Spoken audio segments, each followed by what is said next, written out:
ನಮಸ್ಕಾರ. Praise the lord Jesus.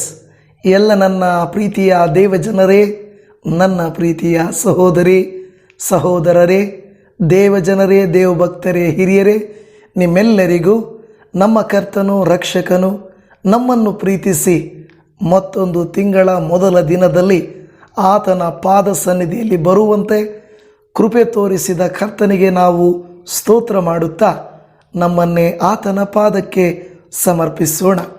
ದೇವಜನರೇ, ಚೆನ್ನಾಗಿದ್ದೀರಲ್ಲ? ಕಳೆದ 2 ತಿಂಗಳು ದೇವರು ನಮ್ಮನ್ನು ಕಾಪಾಡಿದ್ದಾರೆ. ಸುಖದಲ್ಲಿ ಮಾತ್ರ ಅಲ್ಲ, ಕಷ್ಟದಲ್ಲಿ, ಜನರ ಮಧ್ಯದಲ್ಲಿರುವಾಗಲ್ಲ, ಒಂಟಿಯಾಗಿರುವಾಗಲೂ, ಲಾಭ ಬಂದಾಗ ಮಾತ್ರ ಅಲ್ಲ, ನಷ್ಟವಾದಾಗಲೂ, ಜಯ ಸಿಕ್ಕಾಗ ಮಾತ್ರ ಅಲ್ಲ, ಸೋತಾಗಲೂ ಆತನು ನಮ್ಮ ಸಂಗಡಿಗನಾಗಿ ಇದ್ದನು.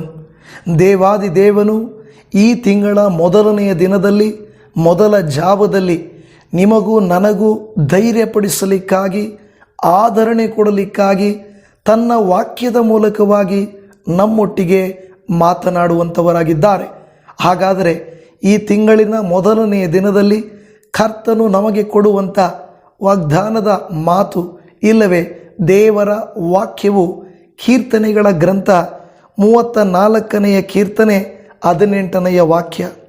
ಮುರಿದ ಮನಸ್ಸುಳ್ಳವರಿಗೆ ಯೆಹೋವನು ನೆರವಾಗುತ್ತಾನೆ, ಕುಗ್ಗಿ ಹೋದವರನ್ನು ಉದ್ಧಾರ ಮಾಡುತ್ತಾನೆ. ಆಮೇನ್, ಹಾಲೆಲೂಯ. ಕರ್ತನ ಪರಿಶುದ್ಧ ನಾಮಕ್ಕೆ ಸ್ತೋತ್ರ ಉಂಟಾಗಲಿ. ದೇವರ ವಾಕ್ಯ ಹೇಳುತ್ತಾ ಇದೆ, ಮುರಿದ ಮನಸ್ಸುಳ್ಳವರಿಗೆ ಯೆಹೋವನು ನೆರವಾಗುತ್ತಾನೆ. ದೇವಜನರೇ, ಕಷ್ಟದಲ್ಲಿರುವವರಿಗೆ, ಈಗಾಗಲೇ ಸಾಲದಲ್ಲಿ ಬಿದ್ದಿರುವವರಿಗೆ, ಸಂಘ ಕಟ್ಟಕ್ಕಾಗ್ತಾ ಇಲ್ಲ, ಸಾಲ ತೀರ್ಸಕ್ಕಾಗ್ತಾ ಇಲ್ಲ, ವಯಸ್ಸು ಆಗೋಗಿದೆ, ಅನಾರೋಗ್ಯದಿಂದ ಬಾಧೆ ಪಡ್ತಾ ಇದ್ದಾರೆ, ಸರಿಯಾಗಿ ವಿದ್ಯಾಭ್ಯಾಸ ಇಲ್ಲ, ಸಮಾಜದಲ್ಲಿ ಒಳ್ಳೆಯ ಗೌರವ ಇಲ್ಲ, ಮನೆ ಒಳ್ಳೆಯ ಚೆನ್ನಾಗಿಲ್ಲ, ಇಂಥವರಿಗೆ ಯಾರಾದರೂ ನೆರವಾಗುತ್ತಾರಾ? ಹುಡುಗಿ ಕೊಡುತ್ತಾರಾ? ಮದುವೆ ಮಾಡಿಕೊಳ್ಳುತ್ತಾರಾ? ಕೆಲಸ ಕೊಡುತ್ತಾರಾ? ಜೊತೆಗೆ ಹೋಗುತ್ತಾರಾ? ಹೋಗುವುದಿಲ್ಲ. ಅವ್ರು ಹೇಳ್ತಾರೆ, ಏನಿದೆ ಅಂತ ಅವನ ಜೊತೆಯಲ್ಲಿ ಹೋಗ್ತಾ ಇದೀಯಾ? ಏನಿದೆ ಅಂತ ಅಲ್ಲಿಗೆ ಹೋಗ್ತಾ ಇದೀಯಾ? ಹಾಗೆ ಮಾಡ್ತಾ ಇದೀಯಾ? ನೀನು ಅವರಿಗೆ ನೆರವಾಗಬೇಡ, ಅವರಿಗೆ ಸಹಾಯ ಮಾಡಬೇಡ, ಅವರು ಬೇಡ ಎಂದು ಹೇಳುತ್ತಾರೆ. ದೇವಜನವೇ, ಒಡೆದು ಹೋದಂಥ ಕನ್ನಡಿ, ಮುರಿದು ಹೋದಂಥ ವಸ್ತುವು, ನಷ್ಟವಾಗಿರುವಂಥ ವ್ಯಕ್ತಿ, ಚೆನ್ನಾಗಿಲ್ಲದೆ ಇರುವಂಥ ಮನೆ, ಹಣವಿಲ್ಲದಂಥ ವ್ಯಕ್ತಿ, ಇವರನ್ನು ಯಾರು ಕೂಡ ಇಷ್ಟಪಡುವುದೂ ಇಲ್ಲ, ಅವರ ಒಟ್ಟಿಗೆ ಹೋಗುವುದೂ ಇಲ್ಲ. ಬಟ್ಟೆ ನೋಡುತ್ತಾರೆ, ಮುಖದ ಅಂದ ನೋಡುತ್ತಾರೆ, ಪಾಕೆಟನ್ನು ನೋಡುತ್ತಾರೆ, ಅವರ ಕೆಲಸವನ್ನು ನೋಡುತ್ತಾರೆ, ರೀತಿ ನೀತಿಗಳನ್ನು ನೋಡುತ್ತಾರೆ. ಮುರಿದ, ಜಜ್ಜಿದ, ಬೇಡದೇ ಇರುವಂಥದ್ದನ್ನು ಯಾರು ಉಪಯೋಗಿಸಲಿಕ್ಕೆ ಹಿಂದೆ ಮುಂದೆ ನೋಡುವಂಥವರಾಗಿದ್ದಾರೆ. ದೇವಜನವೇ, ಒಂದು ಸಾರಿ ಒಬ್ಬ ಸೇವಕರು ಸಭೆಯಲ್ಲಿರುವ ಪಕ್ಕದ ರೂಮನ್ನು ಕ್ಲೀನ್ ಮಾಡ್ತಾ ಇದ್ರು. ಆ ಸಂದರ್ಭದಲ್ಲಿ ಅವರಿಗೆ ಒಂದು ಹಳೆಯ ಬೈಬಲ್ ಸಿಕ್ಕಿತು. ಆ ಹಳೆಯ ಬೈಬಲ್ ಮೇಲಿನ ಕವರೆಲ್ಲ ಹರಿದು ಹೋಗಿಬಿಟ್ಟಿದೆ, ಪೇಜ್ಗಳೆಲ್ಲ ಲೂಸ್ ಆಗಿಬಿಟ್ಟಿದ್ದಾವೆ, ಒಳಗಡೆ ಎಲ್ಲ ಬರೆದು ಮಾರ್ಕ್ ಮಾಡಿ ಅಲ್ಲಲ್ಲಿ ಬರೆದಿದ್ದಾರೆ. ಅದನ್ನು ತೆಗೆದುಕೊಂಡಾಗ ಪೂರ್ತಿ ಹಾಳಾಗಿತ್ತು. ಅವರ ಜೊತೆಯಲ್ಲಿದ್ದಂಥ ಕಿರಿಯ ಸೇವಕರು, ಅಸಿಸ್ಟೆಂಟ್ ಪಾಸ್ಟರ್ ಹೇಳಿದರು, ಅಯ್ಯ, ಅದು ತುಂಬ ಹರಿದು ಹೋಗಿದೆ, ತುಂಬ ಹಾಳಾಗಿದೆ, ಯಾರೋ ತುಂಬ ಎಲ್ಲ ಮಾರ್ಕ್ ಮಾಡಿ ಗೀಚಿ ಬರೆದಿಟ್ಟಿದ್ದಾರೆ, ಅದು ಬೇಡ, ಅದನ್ನು ಪಕ್ಕಕ್ಕೆ ಹಾಕಿರಿ ಎಂದು ಹೇಳಿದರು. ಆಗ ಆ ಸೇವಕರು ಅದನ್ನು ತೆಗೆದುಕೊಂಡು ಆ ಕಿರಿಯ ಸೇವಕರ ಬಳಿಯಲ್ಲಿ ಹೇಳುತ್ತಾರೆ, ಇದು ಒಂದು ಕಾಲದಲ್ಲಿ ಉಪಯೋಗಿಸಲ್ಪಟ್ಟಂಥ ಬೈಬಲ್ ಆಗಿದೆ. ಇದರ ಹೊರಗಿನ ಒಂದೇನೋ ಹಟ್ಟೆ, ಒಂದು ಕವರ್ ಹರಿದು ಹೋಗಿರಬಹುದು, ಒಳಗಿನ ವಾಕ್ಯಗಳು ಜೀವಂತವಾಗಿವೆ. ಯಾರೋ ತುಂಬ ಶ್ರಮಪಟ್ಟು ಮಾರ್ಕ್ ಮಾಡಿದ್ದಾರೆ, ರೆಫರೆನ್ಸ್ಗಳನ್ನು ಬರೆದಿದ್ದಾರೆ, ಪಕ್ಕದಲ್ಲಿ ದೇವರವರೊಟ್ಟಿಗೆ ಮಾತಾಡಿದ ವಿಚಾರಗಳನ್ನು ಬರೆದಿದ್ದಾರೆ. ಹರಿದು ಹೋದ ಸ್ಥಿತಿಯನ್ನು, ಮುರಿದು ಹೋದ ಸ್ಥಿತಿಯನ್ನು, ಹಳೆಯದಾದ ಸ್ಥಿತಿಯನ್ನು ನೀನು ನೋಡುತ್ತಾ ಇದ್ದಿ. ಆದರೆ ಯಾರೋ ಇದನ್ನು ಒಳ್ಳೆಯ ರೀತಿಯಲ್ಲಿ ಉಪಯೋಗಿಸಿರುವುದನ್ನು ನಾನು ನೋಡುತ್ತಾ ಇದ್ದೇನೆ ಎಂದು ಆ ವ್ಯಕ್ತಿ ಸೇವಕರು ಹೇಳುತ್ತಾರೆ. ದೇವಜನವೇ, ಈ ದಿನ ವಯಸ್ಸಾಗಿರುವಂಥವ್ರನ್ನ ನೋಡಿ ಅಯ್ಯೋ ಎದ್ದೇಳೋಕ್ಕೂ ಆಗಲ್ವೇ, ದಪ್ಪವಾಗಿದ್ದಾರೆ, ಕೂತ್ಕೊಂಡ್ರೆ ಎದ್ದೇಳೋಕ್ಕಾಗಲ್ಲ, ಎದ್ದರೆ ಕೂತ್ಕೊಳ್ಳೋಕ್ಕಾಗಲ್ಲ, ಇವರಿಗೆ ಒಂದಲ್ಲ ಒಂದು ಸಮಸ್ಯೆ ಅಂತ ಹೇಳುತ್ತಿರಬಹುದು. ಒಂದು ಕಾಲದಲ್ಲಿ ಅವರು ಬಲವಾಗಿದ್ದವರು, ಆರೋಗ್ಯವಾಗಿದ್ದವರು, ಉಪಯೋಗಿಸಲ್ಪಟ್ಟವರು. ಅವರು ಕಷ್ಟಪಟ್ಟಿದ್ದರಿಂದಲೇ, ಅವರ ಜ್ಞಾನ ಉಪಯೋಗಿಸಿದ್ದರಿಂದಲೇ ದೇವಜನವೇ ಅವರು ಹಳಬರಾಗಿದ್ದಾರೆ. ಅಂದ ಮಾತ್ರಕ್ಕೆ ಅವರು ಅಪ್ರಯೋಜಕರಲ್ಲ. ಒಂದೊಂದು ಸಮಯ ಉಪಯೋಗಿಸಲ್ಪಡುತ್ತದೆ. ಒಬ್ಬ ಸಹೋದರಿಯು ನಿನ್ನೆ ನನಗೆ ಕರೆ ಮಾಡಿದರು. ಮಾತಾಡ್ತಾ ಅವರು ಹೇಳಿದರು, ಪಾಸ್ಟರ್, ಒಂದು ಕಾಲದಲ್ಲಿ ನಾನು ಸೇವಕರಿಗೆ ತುಂಬ ಉಪಚಾರ ಮಾಡಿದವಳು, ಅವರನ್ನು ಪ್ರೀತಿಸಿದವಳು, ಅನೇಕರಿಗೆ ಕೊಟ್ಟವಳು. ಆದರೆ ಈಗ ನನಗೆ ಹುಷಾರಿಲ್ಲ, ಈಗ ನಾನು ಕೊಡಲಿಕ್ಕಾಗಲ್ಲ, ಈಗ ನನ್ನ ಕೈಯಲ್ಲಿ ಏನೂ ಇಲ್ಲ ಎಂದು ಬಹಳ ದುಃಖಪಟ್ಟು ಅಳುವುದಕ್ಕೆ ಪ್ರಾರಂಭಿಸಿದರು. ದೇವರಾತ್ಮನು ನನ್ನ ಹೃದಯದಲ್ಲಿ ಒಂದು ಮಾತನ್ನು ಹೇಳಿದರು.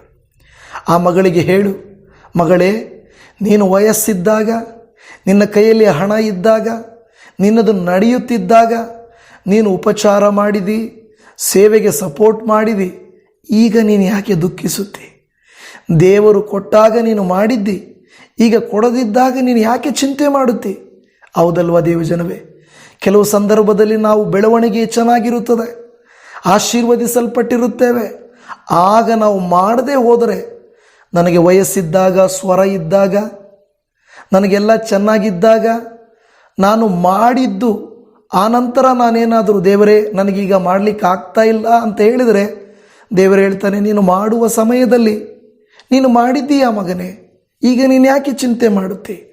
ಆದರೆ ಮಾಡುವ ಶಕ್ತಿ ಇದ್ದಾಗ, ಜ್ಞಾನ ಇದ್ದಾಗ, ಬುದ್ಧಿ ಇದ್ದಾಗ, ಸಮಯ ಇದ್ದಾಗ, ಯವನ ಕಾಲ ಇದ್ದಾಗ ನಾವು ಮಾಡದೆ ಹೋದರೆ ಅದು ತಪ್ಪಲ್ವಾ? ಇವತ್ತು ದೇವಜನವೇ, ನೀವು ಅಂದುಕೊಳ್ಳುತ್ತಾ ಇರ್ಬೋದು, ಅಯ್ಯೋ ನನ್ನ ಜೀವಿತ ಮುರಿದ ಮನಸ್ಸು, ನನ್ನ ಬಳಿಯಲ್ಲಿ ಏನೂ ಇಲ್ಲ. ದುಃಖಿಸಬೇಡಿರಿ. ದೇವರು ನಿಮ್ಮನ್ನು ಉಪಯೋಗಿಸುತ್ತಾರೆ. ನಿಮ್ಮನ್ನು ಉಪಯೋಗಿಸಲಿಕ್ಕೆ ಆತನು ಶಕ್ತನಾಗಿದ್ದಾನೆ. ಆತನಿಗೆ ಎಲ್ಲವೂ ಸಾಧ್ಯ. ದೇವಜನವೇ, ಇವತ್ತು ಯಾವುದೋ ಒಂದು ಕಾರಣದ ನಿಮಿತ್ತ, ನಿಮ್ಮ ಮನೆಯ ಪರಿಸ್ಥಿತಿಯ ನಿಮಿತ್ತ, ಸಾಲಗಾರರಾಗಿರುವ ನಿಮಿತ್ತ, ಮನೆಯಲ್ಲಿ ಪ್ರೀತಿ ಸಿಗದ ಕಾರಣ, ಯಾವುದೋ ಒಂದು ವಿಷಯದಲ್ಲಿ ನೀವು ಮುರಿದ ಮನಸ್ಸುಳ್ಳವರಾಗಿದ್ದೀರಲ್ವ? ಆದರೆ ದೇವರು ಹೇಳ್ತಾ ಇದ್ದಾರೆ, ನಿನ್ನ ಮನಸ್ಸನ್ನು ಯಾರು ಮುರಿದಿದ್ದರೂ ಕೂಡ, ಯಾರು ನಿನ್ನನ್ನು ಬೇಡವೆಂದು ತಳ್ಳಿಬಿಟ್ಟಿದ್ದರೂ ಕೂಡ, ನಿನ್ನನ್ನು ಯಾವುದಕ್ಕೂ ಕರೆಯದೆ ನಿನ್ನನ್ನು ದೂರ ಇಟ್ಟಿದ್ದರೂ ಕೂಡ, ದೇವರೊಂದು ಮಾತು ಹೇಳ್ತಾ ಇದ್ದಾರೆ, ಮನುಷ್ಯರಿಂದ ಮುರಿಯಲ್ಪಟ್ಟಿದ್ದಿ, ನನ್ನಿಂದ ಉಪಯೋಗಿಸಲ್ಪಡುವಿ. ಆದರೆ ನಾವೇನು ಮಾಡ್ತೀವಿ ಗೊತ್ತಾ? ನನ್ನನ್ನು ನನ್ನವರು, ನನ್ನ ಸಂಬಂಧಿಕರು ಕರೀತಾ ಇಲ್ಲ, ನಾನು ಹುಟ್ಟಿದ ಮನೆಯವರು ನನ್ನನ್ನು ಗಮನಿಸ್ತಾ ಇಲ್ಲ, ನನ್ನ ಗಂಡನ ಮನೆಯವರು ನನಗೆ ಗೌರವಿಸ್ತಾ ಇಲ್ಲ ಅಲ್ವಾ, ನನ್ನ ಸ್ನೇಹಿತರು ನನ್ನನ್ನು ಹತ್ತಿರಕ್ಕೆ ಸೇರಿಸ್ತಾ ಇಲ್ಲ. ಇದನ್ನೇ ನಾವು ಗಮನಿಸ್ತಾ ಇರ್ತೀವಿ. ಅವರು ನನ್ನನ್ನು ಕರೆದಿಲ್ಲ, ಇವರು ನನ್ನನ್ನು ಉಪಯೋಗಿಸಿಲ್ಲ, ಇವರು ನನಗೆ ಗೌರವ ಕೊಟ್ಟಿಲ್ಲ. ಇಲ್ಲಿ ನೀವು ಎದುರು ನೋಡ್ತಾ ಇದ್ದೀರಾ.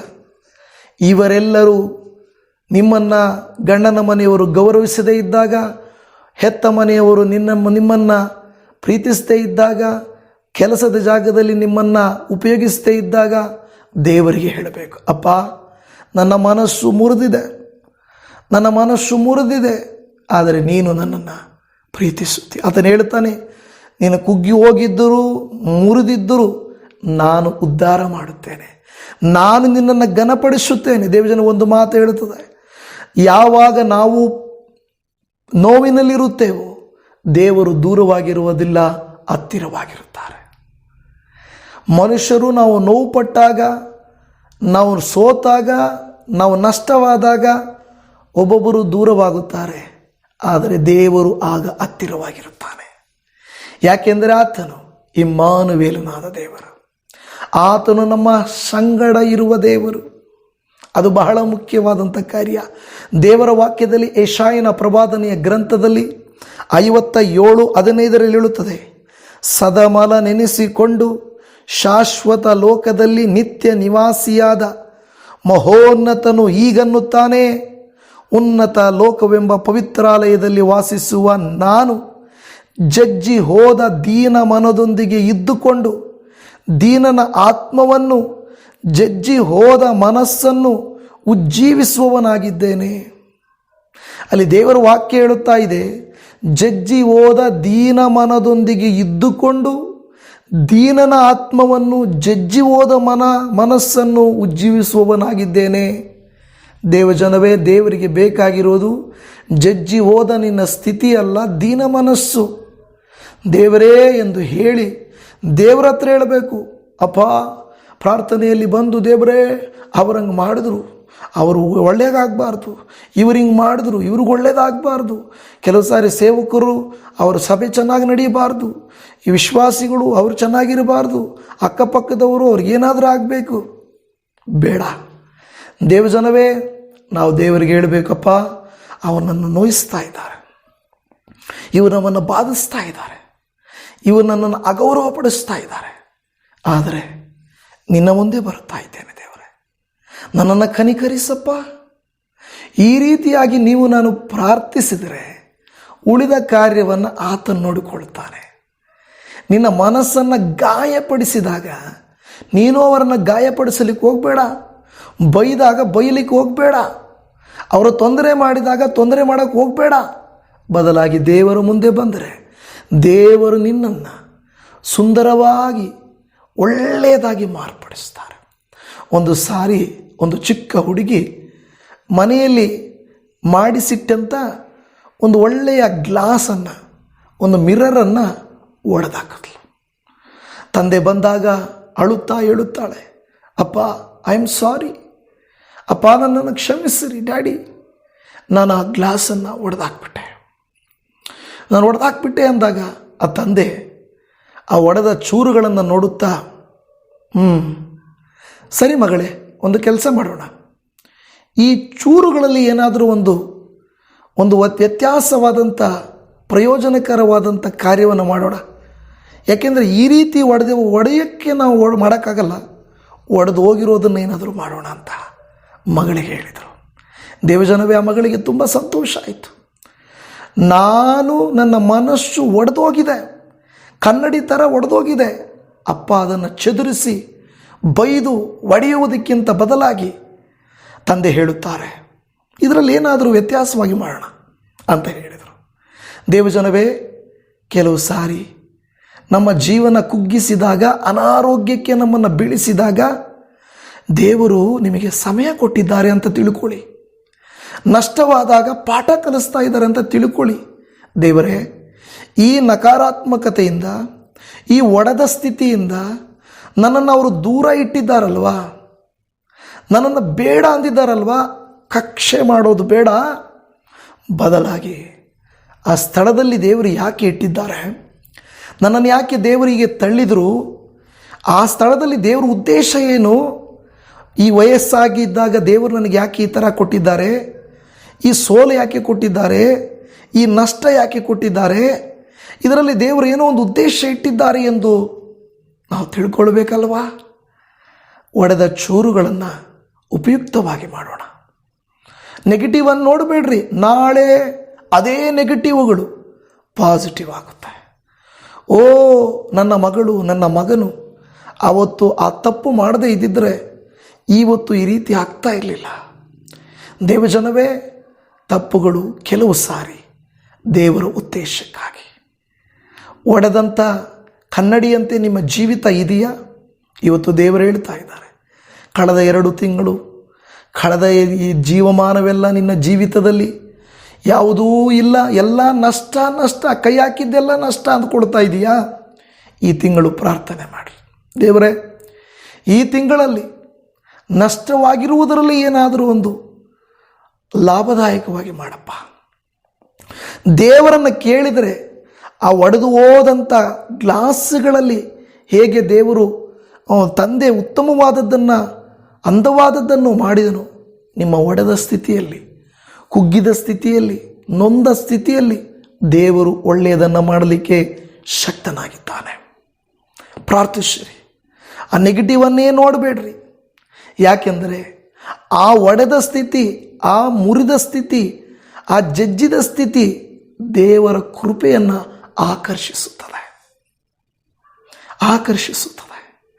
ದೇವಜನವೇ, ನಮ್ಮ ಮನೆಗಳಲ್ಲಿ ಕೆಲವು ನೋಡಿ, ಶುಂಠಿ ಮನೆಯಲ್ಲಿರುತ್ತದೆ, ಕೊತ್ತಂಬರಿ ಇರುತ್ತದೆ, ಕೊತ್ತಂಬರಿ ಬೀಜ ಇರುತ್ತದೆ, ಏಲಕ್ಕಿ ಇರುತ್ತದೆ, ಮೆಣಸಿರುತ್ತದೆ, ಎಲ್ಲ ಇರ್ತವೆ.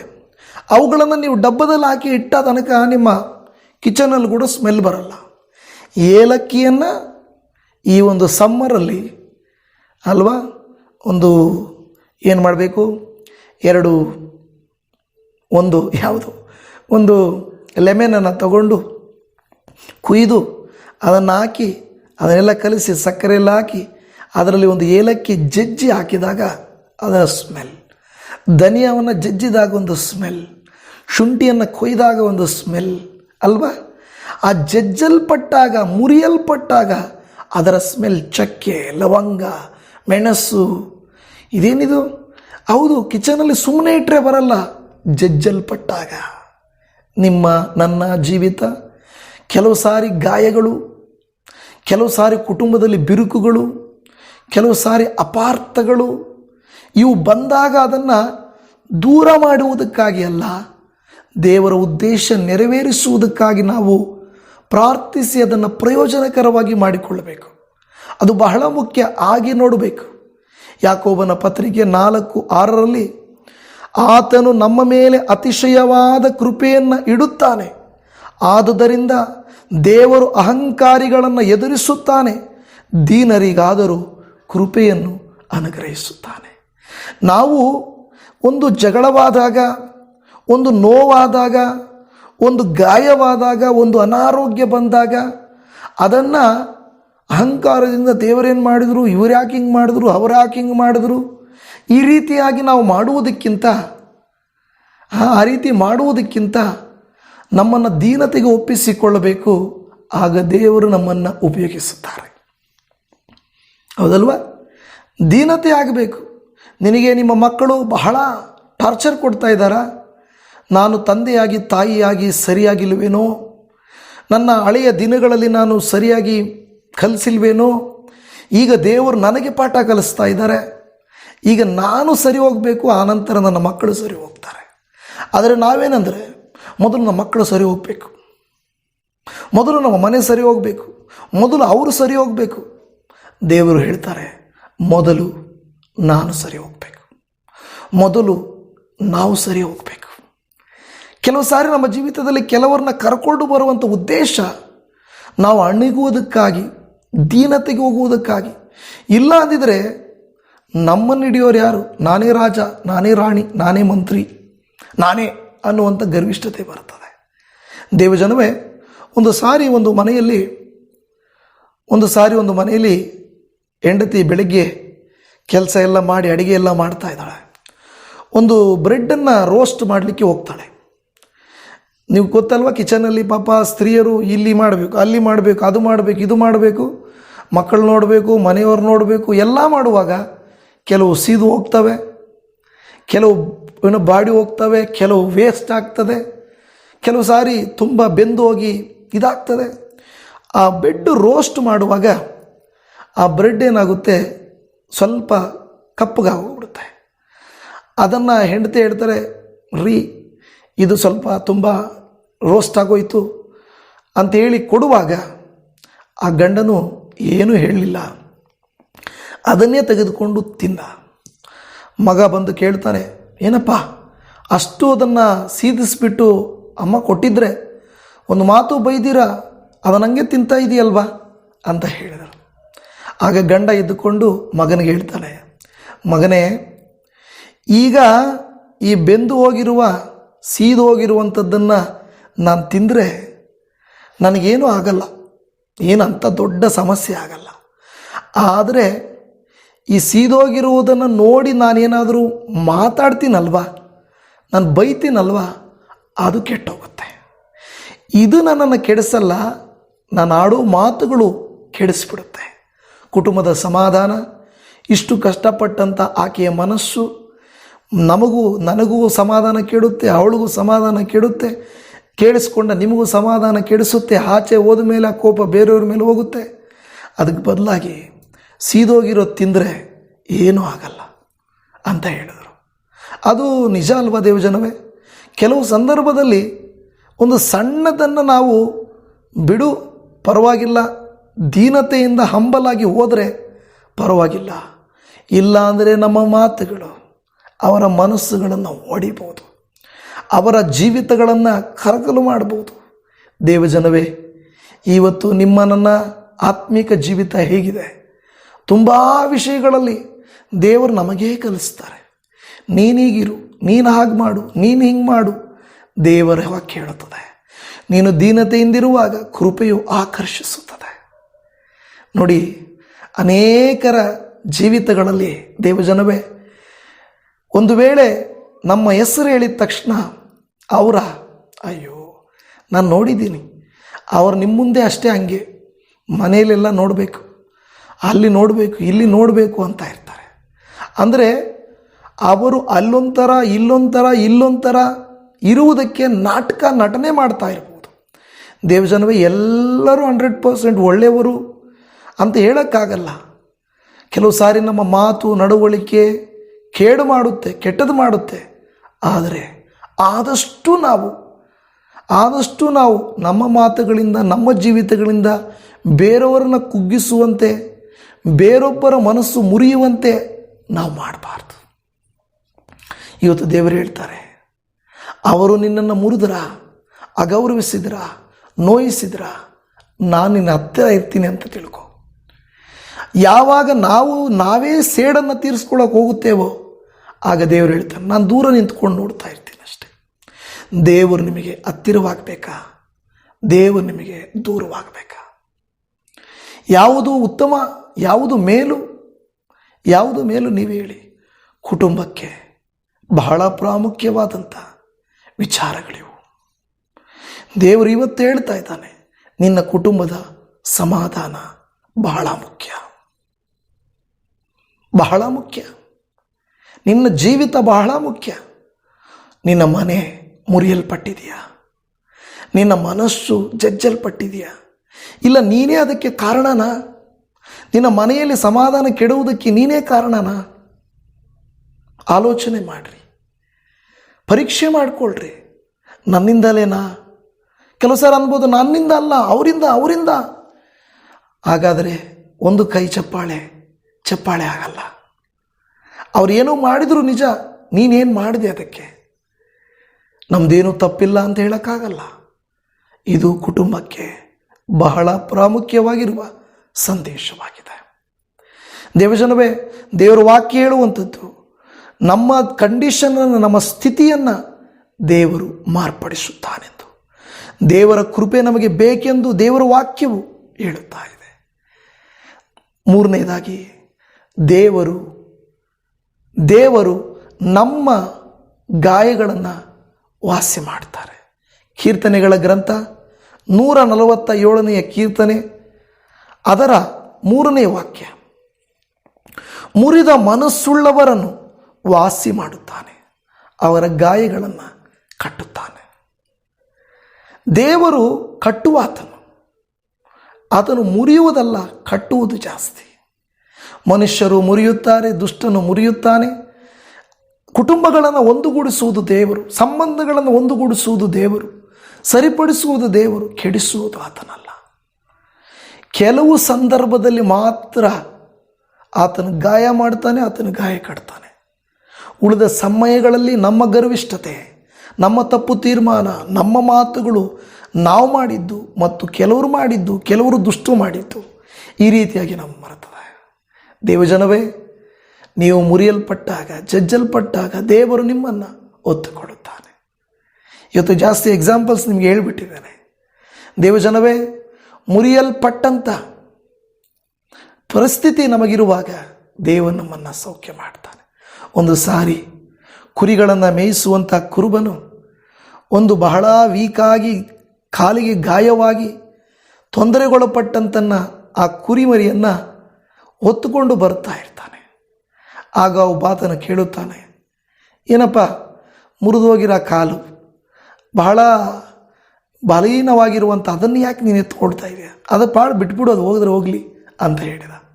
ಅದಕ್ಕೆ ಆ ಕುರುಬ ಹೇಳ್ತಾನೆ, ಚೆನ್ನಾಗಿ ನಡೆಯುವ ಕುರಿಗಳಿಗೆ ಕುರಿಗಳನ್ನು ನಾನು ಎತ್ಕೊಳ್ಬೇಕಾಗಿಲ್ಲ. ಇದಕ್ಕೆ ನನ್ನ ಅವಶ್ಯಕತೆ ಇದೆ, ಇದಕ್ಕೆ ನನ್ನ ಅವಶ್ಯಕತೆ ಇದೆ. ನಾನು ಇದನ್ನು ಹೊತ್ತು ನಡೆಯಬೇಕು. ಯಾಕೆಂದರೆ ಇದು ಮುರಿಯಲ್ಪಟ್ಟಿದೆ. ನನ್ನ ಪ್ರೀತಿಯ ದೇವಜನವೇ, ಇವತ್ತು ನೀವು ನಾನು ಮುರಿಯಲ್ಪಟ್ಟಿದ್ದರೆ ದೇವರು ನಮ್ಮನ್ನು ಹೊತ್ತುಕೊಳ್ತಾರೆ.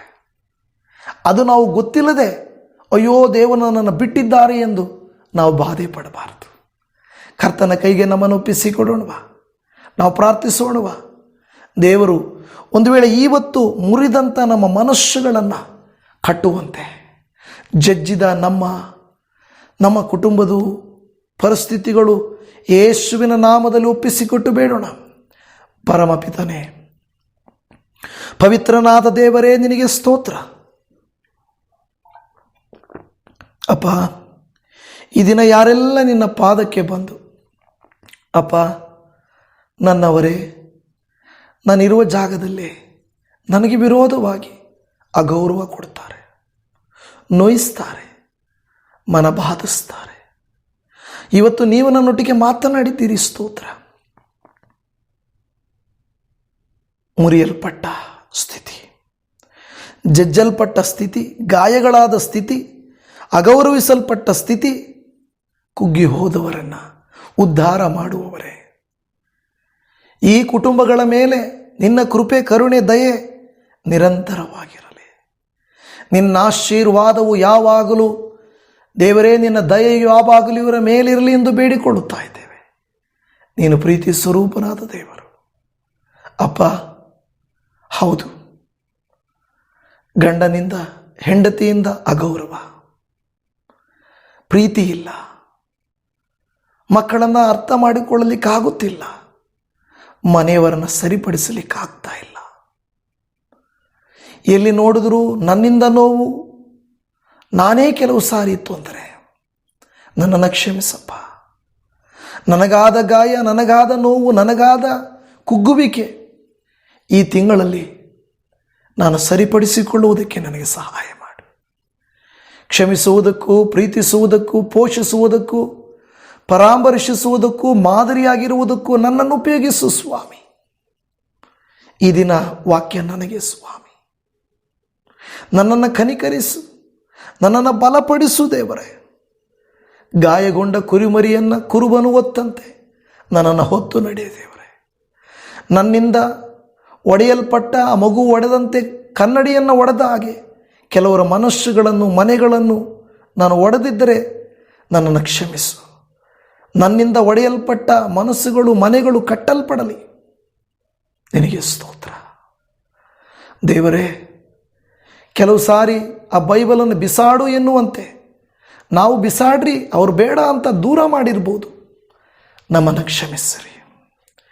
ನಮ್ಮಿಂದ ಆದ ಅನ್ಯಾಯ, ನಮ್ಮಿಂದ ಆದ ನೋವು, ನಮ್ಮಿಂದ ಆದ ಏನಾದರೂ ಕಷ್ಟ ಇದ್ದರೆ ಯೇಸು ನಾಮದಲ್ಲಿ ನಮ್ಮನ್ನು ಮೊದಲು ಕ್ಷಮಿಸು ದೇವ. ದೇವರೇ, ನಾವು ಯಾರಿಗೂ ಗಾಯಗಳನ್ನು ಮಾಡದ ಹಾಗೆ ನಮ್ಮಿಂದಾದ ಗಾಯಗಳನ್ನು ನೀನು ಕಟ್ಟು ಸ್ವಾಮಿ. ಮತ್ತು ಜನರಿಂದ, ಬೇರೆಯವರಿಂದ ನಮಗಾದ ಗಾಯಗಳನ್ನು ಕಟ್ಟು ಸ್ವಾಮಿ. ಕುಟುಂಬದಲ್ಲಿ ಶಾಂತಿಯನ್ನು ನೆಲೆಯೂರಿಸು ಸ್ವಾಮಿ. ನಿನ್ನ ಪ್ರೀತಿ, ಕರುಣೆ, ದಯೆಗಳು ಇವತ್ತು ಯಾರೆಲ್ಲ ಈ ವಾಕ್ಯವನ್ನು ಕೇಳಿದರೋ ಅವರ ಮೇಲೆ, ಅವರ ಕುಟುಂಬಗಳ ಮೇಲೆ ಇರಲಿ ಸ್ವಾಮಿ. ಕಟ್ಟುವಾತನೇ ಸ್ತೋತ್ರ, ಗುಣಪಡಿಸುವಾತನೇ ಸ್ತೋತ್ರ, ಪೋಷಿಸುವಾತನೇ ಸ್ತೋತ್ರ, ಬಲಪಡಿಸುವಾತನೇ ಸ್ತೋತ್ರ, ಪ್ರತಿಫಲ ಕೊಡುವಾತನೇ ನಿನಗೆ ಸ್ತೋತ್ರ. ಆದ್ಯಂತ ರಹಿತನಾದ ದೇವರೇ ನಿನಗೆ ಸ್ತೋತ್ರ. ಈ ನಮ್ಮ ಮೊರೆಯನ್ನು ನೀನು ಆಲಿಸಿದ್ದಕ್ಕಾಗಿ ಸ್ತೋತ್ರ. ಯವನಸ್ಥರಾಗಿರಲಿ, ಬೇರೆಯವರಾಗಿರಲಿ, ಎಲ್ಲರೂ ನಿನ್ನ ಕೃಪೆಯನ್ನು ಅನುಭವಿಸಲಿ. ಅಪ್ಪ, PUC ಎಕ್ಸಾಮ್ ನಡೆಯುತ್ತಿರುವಾಗ ಮಕ್ಕಳನ್ನು ಕನಿಕರಿಸು. ಎಲ್ಲ PUC ಮಕ್ಕಳಿಗೆ ಜ್ಞಾನ, ಜ್ಞಾಪಕ ಶಕ್ತಿ, ಬುದ್ಧಿಯನ್ನು ಕೊಡು. SSLC ಮಕ್ಕಳಿಗಾಗಿ ಪ್ರಾರ್ಥಿಸ್ತೇವೆ. ಉಳಿದ ಎಲ್ಲ ಮಕ್ಕಳ ಎಕ್ಸಾಮ್ಸಲ್ಲಿ ನಿನ್ನ ಕೃಪೆ, ಕರುಣ್ಯ, ದಯೆ ಇರಲಿ. ನೀನೇ ಕರುಣಿಸು, ಅನುಗ್ರಹಿಸು.